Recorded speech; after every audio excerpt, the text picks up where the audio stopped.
বন্ধুরা, আজকে আমি একটা নতুন রেসিপি নিয়ে হাজির হয়েছি। কালো জিরা শাক, একদম ইউনিক একটা রেসিপি। আমরা তো অনেকেই অনেক শাক খেয়েছি, কখনো কি কালো জিরা শাক খেয়েছি? তো ভাবলাম যে রেসিপিটি আপনাদের সাথে শেয়ার করি, খুবই ভালো লাগবে। ক্ষেত থেকে শাক তুলে আনা, সেই শাক রান্না করা, সম্পূর্ণটা আপনাদের সাথে শেয়ার করার চেষ্টা করতেছি।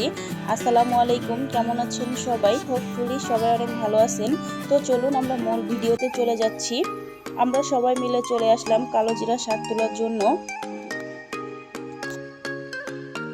কালো জিরা আমরা অনেকেই খাই, কিন্তু কালো জিরা শাক কি খাওয়া যায়? হয়তো আমরা অনেকেই জানি না, কিন্তু এই কালো জিরা শাকটা কিন্তু অনেকটা সুস্বাস্থ্যকর ও পুষ্টিকর, অনেকটা রোগ নির্ণয় করে, যেমন ডায়াবেটিস বা প্রেশারের জন্য, আরও অন্য অন্য রোগের জন্য খুবই ভালো কাজ করে। তো চলে আসলাম আমরা খেতে শাক তোলার জন্য। আমরা শুধু পাতাগুলো নিচ্ছি। আর এই জিরা শাকটা তুলতে হয়, শুধু পাতাগুলো নিতে হয়, খুবই সহজ কিন্তু তোলা। তাই আপনাদের তোলাটাও আপনাদের সাথে শেয়ার করছি। দেখুন কিভাবে তোলা হচ্ছে শাকগুলো। আর এই শাকটা ভাজি করলে কিন্তু অনেকটা ভালো লাগে খেতে। কালো জিরাটা যেমন শরীরের জন্য, স্বাস্থ্যের জন্য অনেকটা ভালো, আর কালো জিরা থেকেই তো শাকটা হয়, তো শাকটাও খুবই ভালো। দেখুন আমার বোন তুলতেছিল, ও খুব ভালো শাক তুলতে পারে, তাই ভাবলাম যে ওকেও আপনাদের একটু দেখাই, আপনাদের ভালো লাগবে। ও আমার থেকে ভালো শাক তুলতে পারে।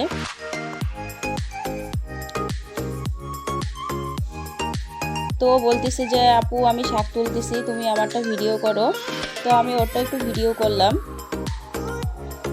আর ওর শাক তোলাটা কেমন লেগেছে অবশ্যই আপনারা কমেন্ট করে জানাবেন। দেখুন আপনাদের একটা ফুল দেখাচ্ছি, এই ফুল থেকে কিন্তু কালো জিরা হবে। তো এখন আমি তুলতেছিলাম, শুধু পাতাগুলো নিব, ডালগুলো কিন্তু নিব না।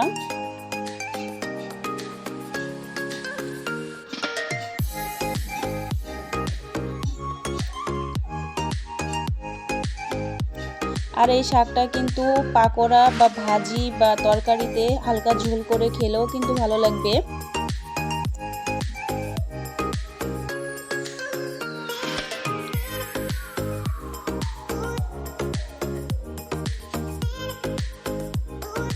শুধু পাতাগুলো নিব।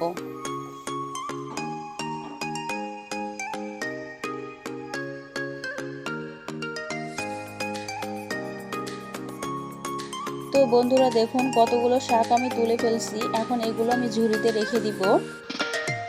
আমি এইভাবে আরও কিছুটা শাক তুলে নিব। আর এখন দেখা যাচ্ছে অনেক, কিন্তু যখন আরও বাছা হবে তখন অনেকটা কমে যাবে, তাই একটু বেশি করে তুলে নিব। তো কিভাবে বাছতে হয় সেই ভিডিওটা আপনাদের সাথে আমি শেয়ার করব।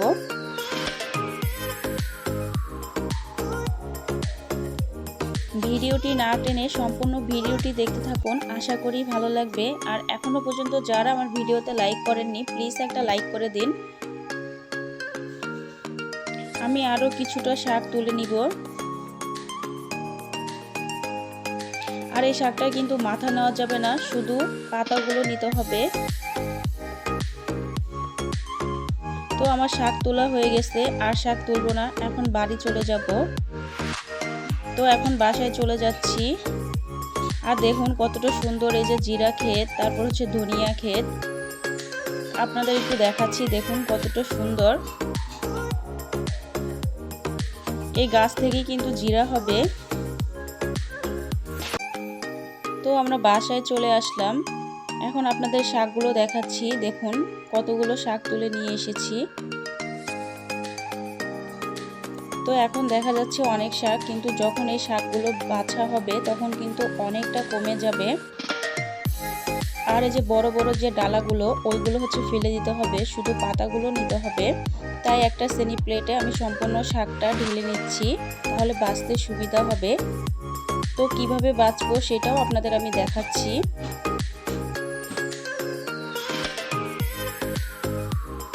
এখান থেকে একটা শাক আমি নিয়ে নিলাম, শুধু পাতাগুলো নিচ্ছি।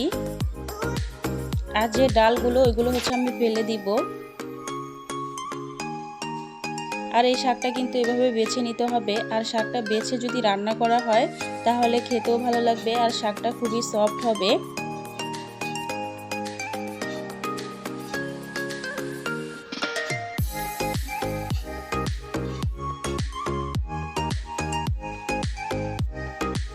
তো আপনাদের সাথে আমি আরও কিছুটা শাক বেছে শেয়ার করছি যে কিভাবে বাছতে হবে। শুধু আপনারা তো দেখেই বুঝতেছেন, শুধু পাতাগুলো নিচ্ছি আর ডালাগুলো কিন্তু আমি ফেলে দিচ্ছি। তো এভাবে আমি সবগুলো শাকই কিন্তু বেছে নিব সুন্দর করে।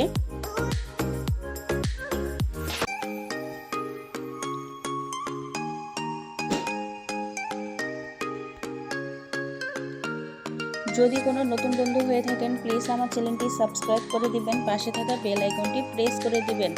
আর আমার না ঠান্ডা লেগেছে, এজন্য আমার কথাগুলো এরকম শোনা যাচ্ছে, প্লিজ কেউ কিছু মনে করবেন না। সবাই আমার ভিডিওটি ফুল ওয়াচ করবেন।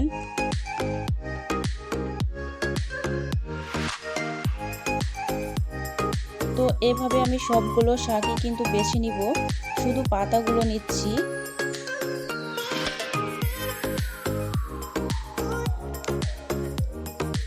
দেখুন বাছার পরে কিন্তু আরও সুন্দর দেখা যাচ্ছে শাকগুলো।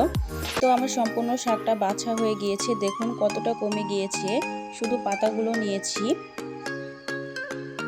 তো এগুলো আর কাটার দরকার নেই, এগুলো এভাবে রান্না করে নিলেই হয়ে যাবে, যেহেতু ছোট ছোট করেই ছিঁড়া হয়েছে। দেখুন কতগুলো ডাল হয়েছে।